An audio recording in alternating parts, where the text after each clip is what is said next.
Fun fact, my birthday was actually a month ago, but when I'm filming this, it's still technically Aquarius season, so...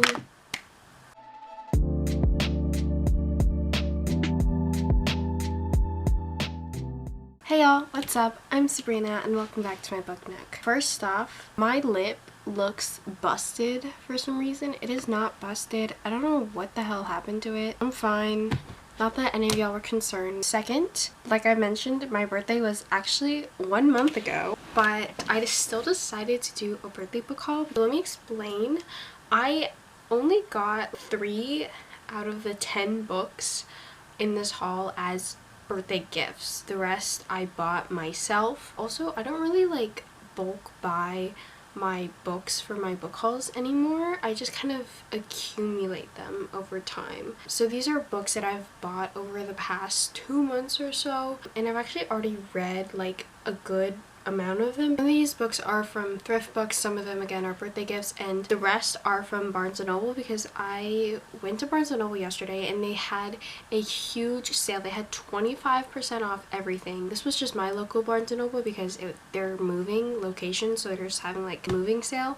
But I'm so furious because this sale has been going on since January and I didn't fucking know about it. Like, I haven't been to Barnes & Noble since January apparently, and every single book that was on my priority list was already gone, and the worker was like, yeah, we're not restocking because we're moving, so we can't order any new books. So I only got like 3 books from Barnes & Noble, but I was hoping for more because they so rarely have a sale. So that's like basically my little explanation for the haul. As for this wonderful beanie, it was actually also a birthday gift that my friend Kate crocheted for me, and I decided to wear it because my bangs look like absolute shit today. So we're just gonna go straight into the haul. Icebreaker by Hannah Grace. I actually got this at Target. I was shopping for a Valentine's Day gift for my boyfriend and I saw this in the book aisle and I just had to get it. I'm sorry guys, I had to get it. It was like 15% off. I've already read this book and I fucking loved it. 5 stars. I have a really long review on my storygraph, which is again linked in the description below if you want to go read that. Maybe the 5 stars might be because of like recency bias, because I literally just finished reading this like a couple days ago, but I don't care. Okay, so basically Icebreaker is a rom-com and it's between this competitive figure skater Anastasia and the hockey team captain Nathan. So after an incident at the school's second rink where the hockey team usually practices, the two are now forced to share only one ice rink, and the two frenemies had to learn to put aside their differences and perhaps fall in love, maybe? But like guys, you have no idea. I was literally looking for this exact specific romance trope of hockey player ex ice skater. Like, I scoured the internet looking for books for this specific trope and I couldn't find anything until finally this book popped up. And did you know this was apparently originally a Wattpad book? I trash on Wattpad all the time in this channel because I personally believe that AO3 is better. But you know what? I have to give credit where credit is due. This was honestly really great. I do think it was definitely too long for what the story was, maybe like 100 pages too long, and one of the subplots felt a little bit unnecessary to me, but overall I really liked it. It's a very good romance. Oh my god, I just cannot stop thinking about it. Malibu Rising by Taylor Jenkins Reid. This one was a birthday gift, and I have already 2 other Taylor Jenkins Reid's book. I have 7 Husbands of Evelyn Hugo and Daisy Jones and the Six, which by the way, super duper excited for Daisy Jones and the Six show to come out. I've been listening to Regret Me on repeat now. I'm really excited for the show. I love Sam Claflin. Basically, Malibu Rising is part of the TJR Hollywood universe, and we follow the Riva family.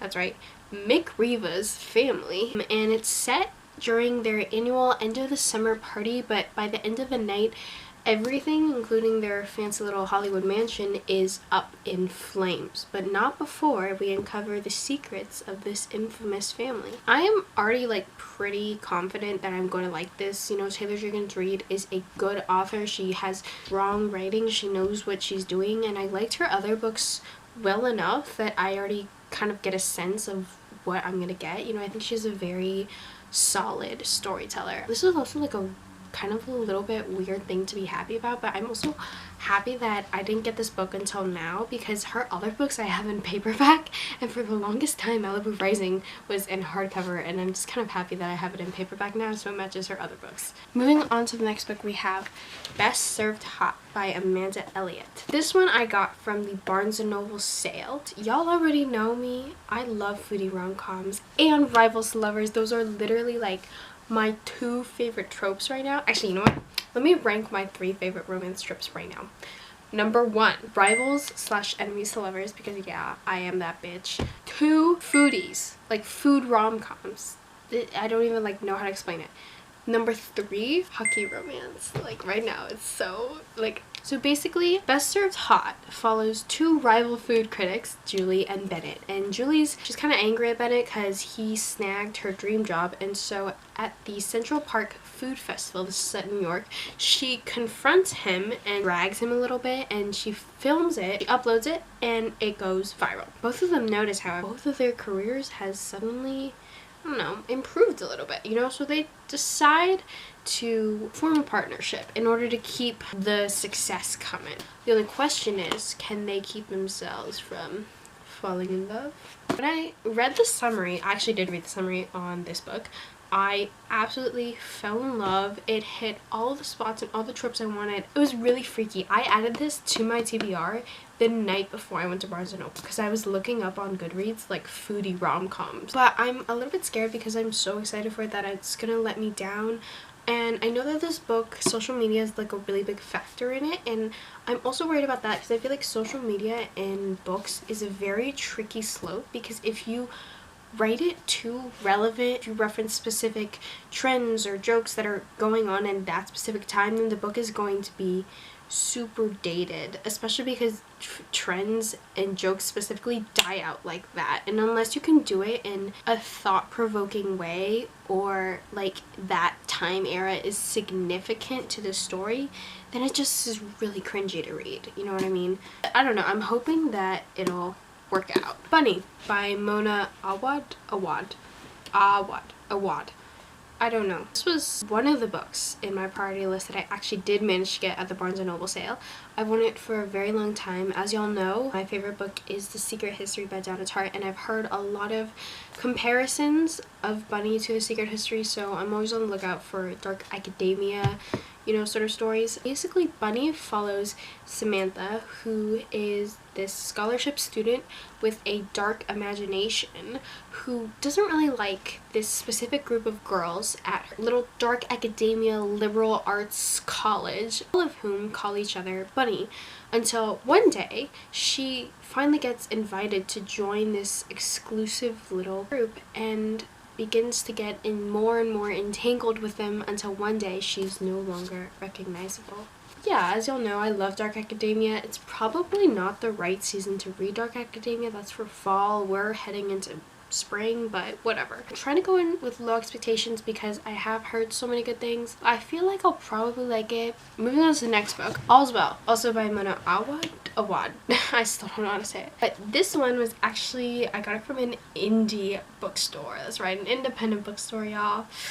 I didn't actually get it. My sister got it for me as a birthday gift, so this was the second book I got as a birthday gift. But yeah, when did this cover crease? What the hell?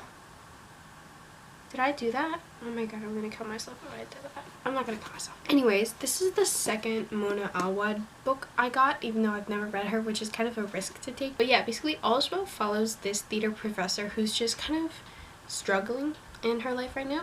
But she decides to put on a production of Shakespeare's All's Well That Ends Well in an attempt to save her career, except at what cost. But yeah, I'm gonna predict that it's probably gonna be like If We Were Villains. I liked If We Were Villains. I thought it was good. So I'm maybe a little bit hopeful for this one. But yeah, I am excited. I'm just also very, very scared because if I got 2 of her books and I hate like both of them, then it's just a waste of money. Next book I got was Things Have Gotten Worse Since We Last Spoke by Eric LaRocca. This was the final book I got in the Barnes & Noble sale. I've wanted this for a really, really long time. It's just been sitting in my TBR. Basically, it is a collection of 3 short horror stories involving internet chat rooms, and the main story, I believe, revolves around two lonely young women as they sort of succumb to their horrific desires. Y'all know me, I love short stories and I love collections of short stories, and I don't usually read horror, but when I do, it's so good and I'm very, very excited for it. I just know that it also does have a lot of disturbing content in it. I'm just not exactly sure how disturbing. I don't mind like graphic or gory content. It's just also I don't know what my limits are, you know what I mean? I'm kind of new to horror books, so I don't read that much. The Deal by Elle Kennedy. So I got this one from thriftbooks. As you can probably tell, I got it in good condition because I actually didn't really care what condition it was in. I'm sorry, you guys. I know it's a little bit embarrassing to read Elle Kennedy now. I really wanted a hockey romance, and let me just say, I ordered this before I got Icebreaker, okay? I didn't even know Icebreaker existed when I got this book. And I still haven't read it. I literally got it like 2 months ago. It's just been sitting on my nightstand table. The summary, to be honest, I'm really not sure what the summary is, but okay. I'm pretty sure it follows this girl named Hannah, and it's set in college, and she's very like confident in her life, except when it comes to her romantic experience, if you get what I'm saying. In comes Garrett Graham, a hockey man. He's a hockey man who will help her with that, and in exchange I think she like tutors him or something. I don't know. I also don't read plot summaries of books, so you know me. But also this was a little bit of a surprise because when I did actually read the plot summary after I got it, I was like, wait, this is a little bit like the Kiss Quotient. Oh my god, also, sorry, I keep talking about Icebreaker, but little minor spoiler, they talk about the Kiss Quotient in Icebreaker, and I was like, oh my god, y'all are referencing another romance book that I've read. A romance book referencing a romance book within its own story. That's so meta. Anyways, I am a little bit ashamed to be reading this, but also at the same time, like I said, I've been getting into hockey romance, and this was really popular and well liked by a lot of people, so I'm going to give it a try, but also I don't really know if I trust people's recommendations anymore, so we'll see. We'll see. So moving on to the next book, The Guest List by Lucy Foley.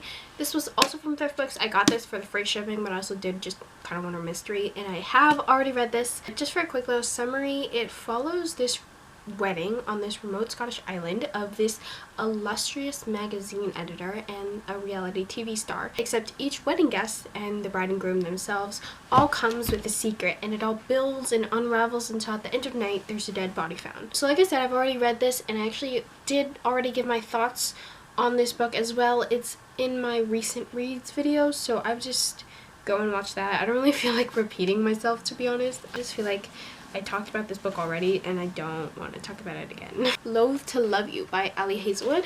This was my third and final book I got for my birthday. I got it from my friend, and you know, because she knows how much I love Ali Hazelwood. I've also already read this. Just for a quick little summary, it is a collection of 3 novellas all involving women in STEM and their subsequent rivals who they can't help but fall in love with. Yeah, I've also already shared my thoughts on this book, which is also in my recent reads video, so I would suggest go watching that if you really want to know what I thought of the book. Just know that they're very positive thoughts and I love the book so much. Moving on to the final book we have, Hellbent by Leigh Bardugo. So this one was a little bit of an unconventional method for how I got the book. I got it at a book signings. When I bought my seat at the book meet, like you also had to pre-order a copy of the book, and I got it signed, and here it is. Also met Leigh Bardugo. So very quick summary of what Hellbent is. It is a sequel to Ninth House, which is this dark academia adult fantasy book, and it continues Alex Stern's adventures as a Leith delegate as she attempts to free Darlington from hell while also managing the dark magical societies that threaten Yale. I have already read this, and I do have an entire book review up for that, so if you want to go watch that, I will make sure to link it in the description below if I remember. I just want to briefly talk about my experience with Leigh Bardugo though, because she was genuinely so nice and so amazing. And I went up to her and I thanked her for making Alina Starkov Asian, and I think I peed my pants a little bit, but I didn't cry, so it was fine.